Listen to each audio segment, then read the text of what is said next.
Good morning students. आज हिंदी की इस वीडियो में आप लोग जानोगे कि ईश्वर कहाँ हैं।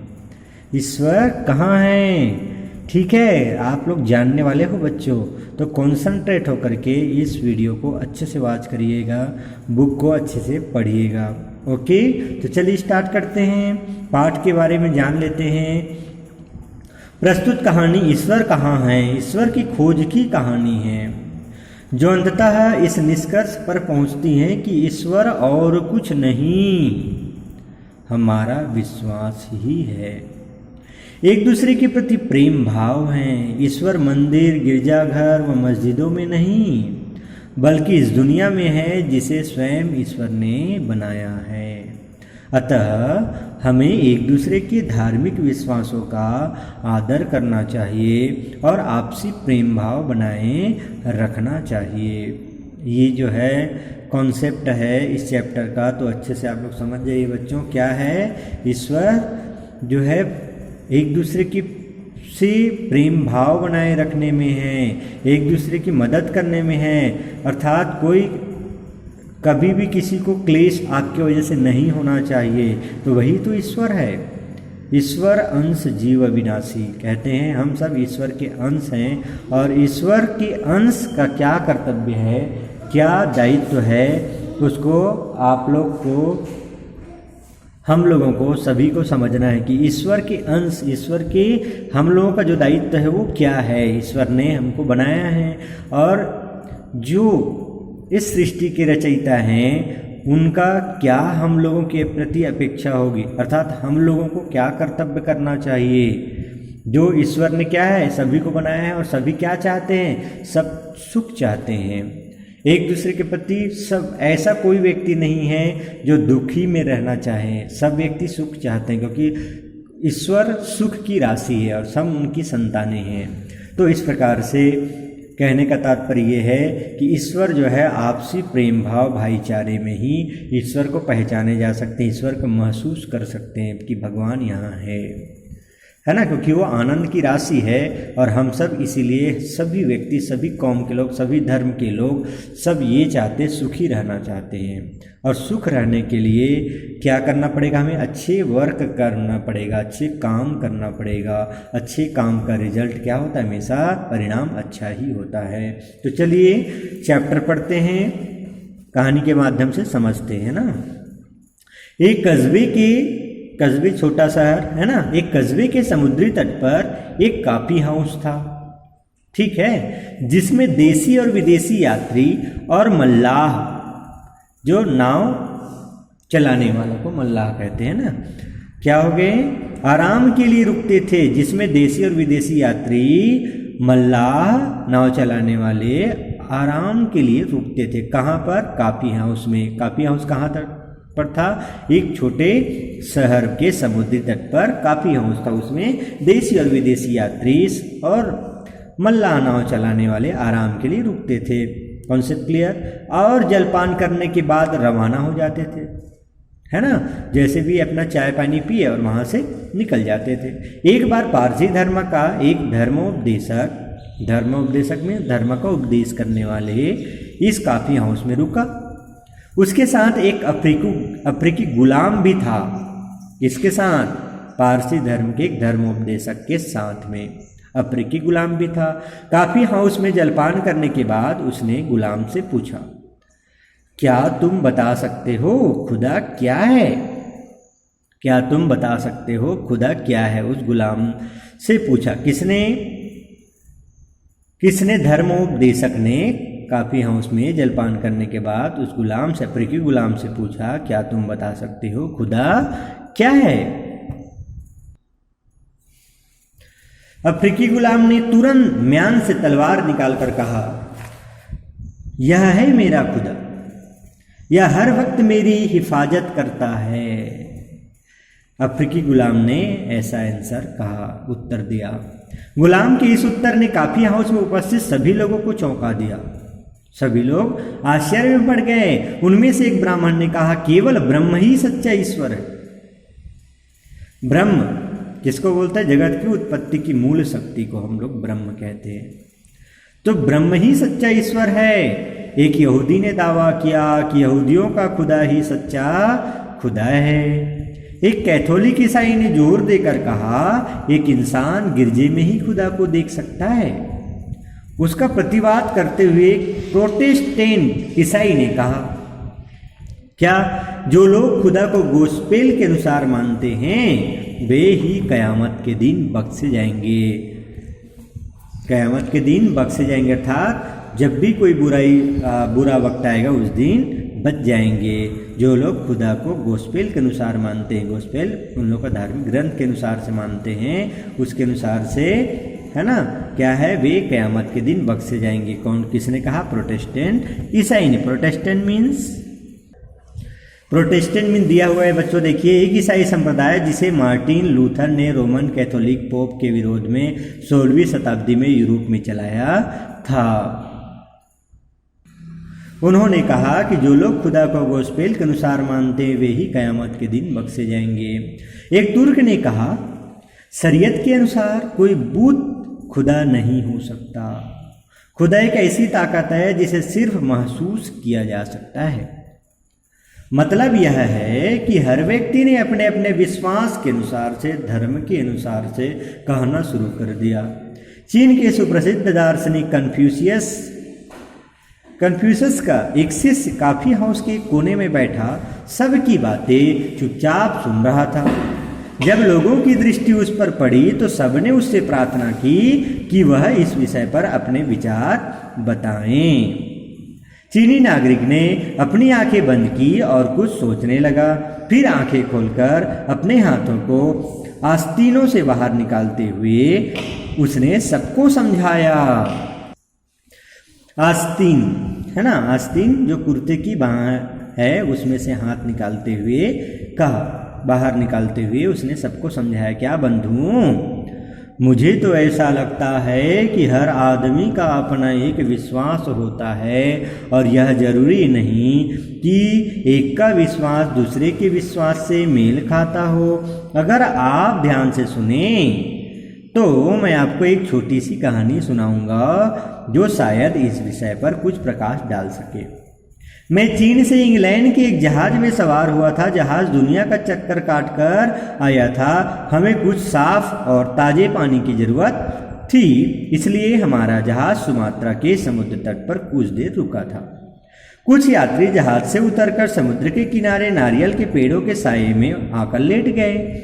जहाज के यात्री एक ही देश के नागरिक नहीं थे बल्कि विभिन्न देशों से संबंध रखते थे, जिनकी भाषा, धर्म और संस्कृति सब अलग थी। जैसे ही हम नारियल के पेड़ों के नीचे आराम से लेटे, एक अंधा आदमी हमारे पास आया। बाद में हमें मालूम हुआ कि यह आदमी अंधा क्यों हो गया है। दरअसल वह आदमी क्यों हो गया था? तो कहते हैं दरअसल वह आदमी यह जानने के लिए कि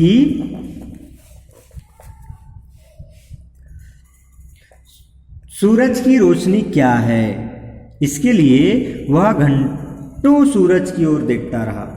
फलस्वरूप वह अपनी आंखों से हमेशा के लिए हाथ धो बैठा।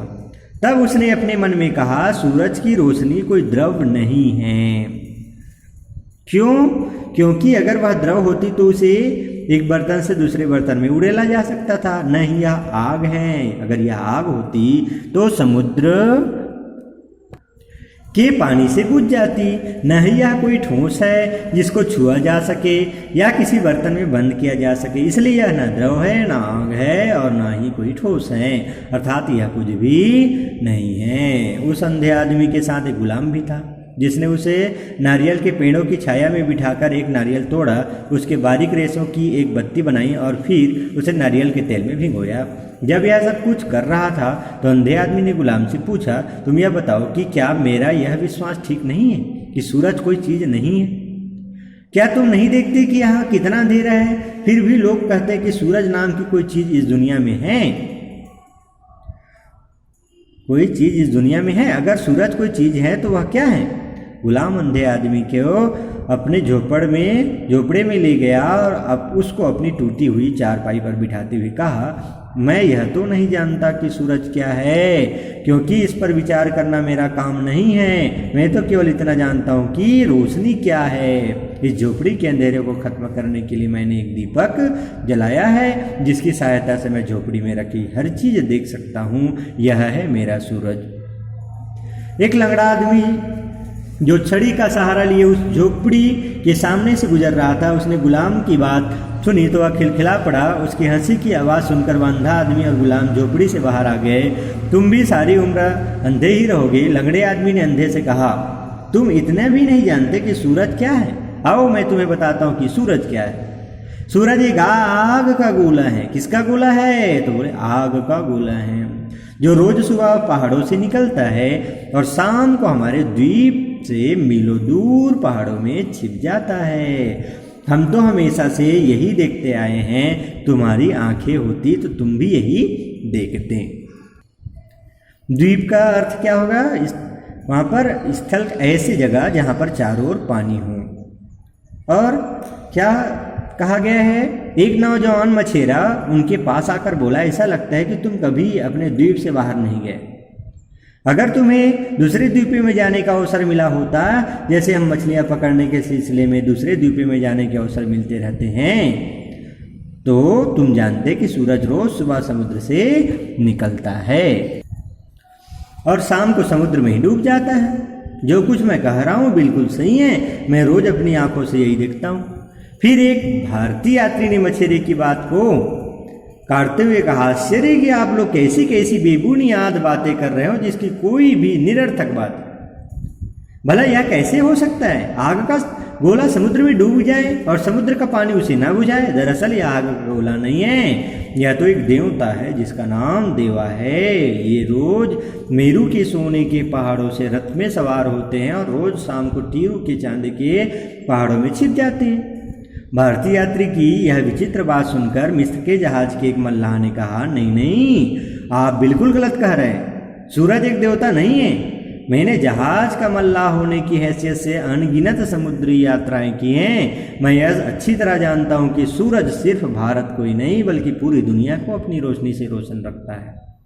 यह सिर्फ एक पहाड़ी या द्वीप का चक्कर नहीं लगाता, बल्कि पूरब में जापान के द्वीपों से निकलता है और इंग्लैंड के आसपास के द्वीप में छिप जाता है। जो कुछ मैं कह रहा हूं बिल्कुल सही है। मेरे दादा भी यही कहा करते थे। मिस्र के जहाज का मल्लाह अपनी बात कहकर चला गया, लेकिन इंग्लैंड के एक मल्लाह को जोश आ गया। उसने कहा, किसी भी देश के नागरिक सूरज के बारे में उतना नहीं जानते जितना इंग्लैंड के लोग जानते हैं। इंग्लैंड का बच्चा बता सकता है कि सूरज कहाँ से निकलता है और कहाँ छिपता है। यह तो हमेशा से पृथ्वी का चक्कर लगा रहा है और हमेशा लगाता रहेगा। फिर उस मल्लाह ने एक छोटी सी लकड़ी से रेत पर निशान बनाकर उन्हें समझाने की कोशिश की कि सूरज किस तरह पृथ्वी के चारों ओर चक्कर लगाता है, लेकिन वह इस सिद्धांत को ठीक तरह से समझा नहीं सका। इसलिए उसने अपने एक साथी की ओर संकेत करते हुए कहा, मेरे ये साथी आपको ठीक तरह से समझा सकते हैं। उसके साथी ने कहा, दरअसल सूरज पृथ्वी के चारों ओर चक्कर नहीं लगाता, बल्कि पृथ्वी सूरज के चारों ओर चक्कर लगाती है। सूरज के चारों ओर एक चक्कर लगाने में पृथ्वी को 24 घंटे लगते हैं। सूरज इस दुनिया को ही रोशनी नहीं देता, बल्कि चांद सितारों को भी अपनी रोशनी से रोशन रखता है। चीनी नागरिक ने अपनी बात जारी रखते हुए कहा, जिस तरह हम सूरज के बारे में गलत सोचते आए हैं, बिल्कुल उसी तरह लोग खुदा को भी ठीक तरह से समझ नहीं पाए हैं। लोग धार्मिक मामलों पर संकुचित दृष्टि से विचार करते हैं और धर्म की बातों पर सांप्रदायिक झगड़े करने से भी पीछे नहीं हटते। हर आदमी चाहता है कि उसका खुदा अलग हो। हर धर्म उसे अपने उपासना गृह में बंद कर लेना चाहता है ना। मंदिर, मस्जिद और गुरुद्वारा सब में बंद कर लेना चाहता है। खुदा इतना बड़ा है कि उसे किसी भी उपासना गृह में बंद नहीं किया जा सकता। हिंदू कहते हैं मंदिर भगवान का घर है, मुसलमान कहते हैं मस्जिद खुदा का घर है, ईसाई गिरजे को खुदा का घर मानते हैं। क्या ये उपासना गृह उस उपासना गृह के बराबर हो सकते हैं जो खुदा ने हम सब के लिए बनाया है? वह उपासना गृह दुनिया है। यह दुनिया खुदा ने इसलिए बनाई है कि सब लोग इसे अपना मिला जुला घर समझे और इसमें मिलजुल करके प्रेम भाव से रहें। एक दूसरे से प्यार और मोहब्बत करना सीखे। हमें दूसरे धर्म को अपने धर्म से नीचा नहीं समझना चाहिए। दूसरे धर्मों की आलोचना करने से ही मनुष्य में सांप्रदायिक भावनाएं जागती हैं। कभी भी दूसरे धर्म की आलोचना नहीं करना चाहिए। इसलिए हम सबका यही परम धर्म है कि हम अपने धर्म के साथ सब धर्मों का आदर करना सीखें, क्योंकि सभी धर्म इंसान को इंसान से प्रेम करना सिखाते हैं, घृणा करना नहीं। हर धर्म का मकसद होता है, हर धर्म का उद्देश्य होता है, शिक्षा यही है कि आपसी भाईचारे से एक दूसरे से रहना सीखो, प्रेम भाव से रहो, किसी से दुश्मनी ना करो। कोई भी व्यक्ति सब एक दूसरे कोई भी धर्म किसी दूसरे धर्म को नीचा दिखाने की बात नहीं करते। अर्थात सभी धर्म अपनी अपनी जगह में श्रेष्ठ है और सभी धर्मों की हमें आदर करना चाहिए। और सभी धर्म की शिक्षा के अनुसार से जो धर्मावलंबी होते, धर्म के मानने वाले लोग होते हैं, सभी अपने अपने धर्म में तो अपने धर्म को मानना जरूर चाहिए, किंतु किसी धर्म की उपेक्षा भी नहीं करना चाहिए। कहने का तात्पर्य है हमें एक सबसे जो श्रेष्ठ धर्म है वो है मानव धर्म, और मानव धर्म के अनुसार ये भी तो धर्म है ना, विश्व बंधुत्व की भावना, जिसमें सभी कोई एक दूसरे से, क्योंकि सबके अंदर वही आत्मा, वही जो दिव्य अलौकिक शक्ति जिसे हम मानते हैं, जिसे परमेश्वर का अंश मानते हैं, वे सभी हैं। तो हम सब क्या हो गए, एक हो गए। ईश्वर अंश जीव अविनाशी सभी जो है आत्म तत्व है, और आत्मा जिस दिन इस शरीर से निकल जाती है तो उस आत्मा के निकलने से फिर व्यक्ति कुछ नहीं रह जाता, उसकी कोई मोल नहीं होता।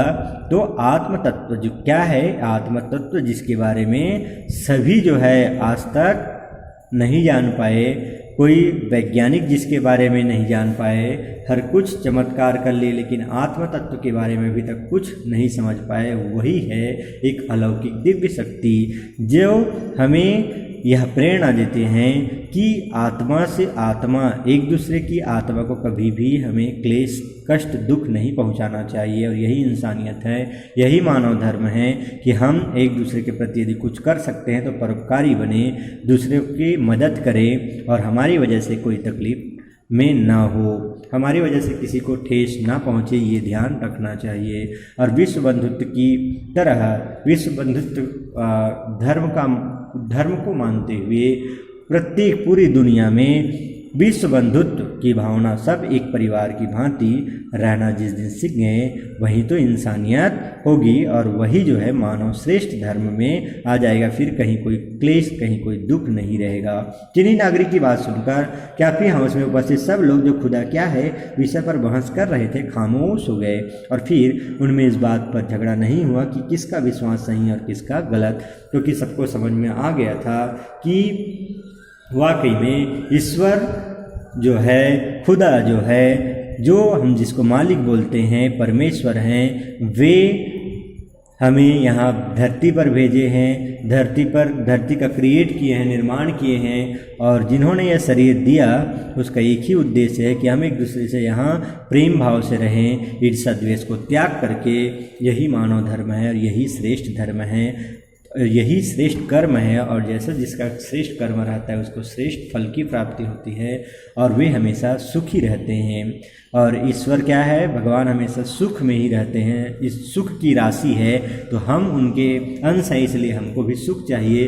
तो उसके लिए क्या करना पड़ेगा, अच्छा कर्म करना पड़ेगा। ठीक है बच्चों, तो इस चैप्टर से आपको क्या शिक्षा, आप लोग क्या शिक्षा लिए और क्या सीखे इत्यादि मैं मीटिंग में पूछूंगा आप लोगों को, और कुछ भी डाउट हो तो मीटिंग में आप लोग कंसल्ट करिएगा। ओके।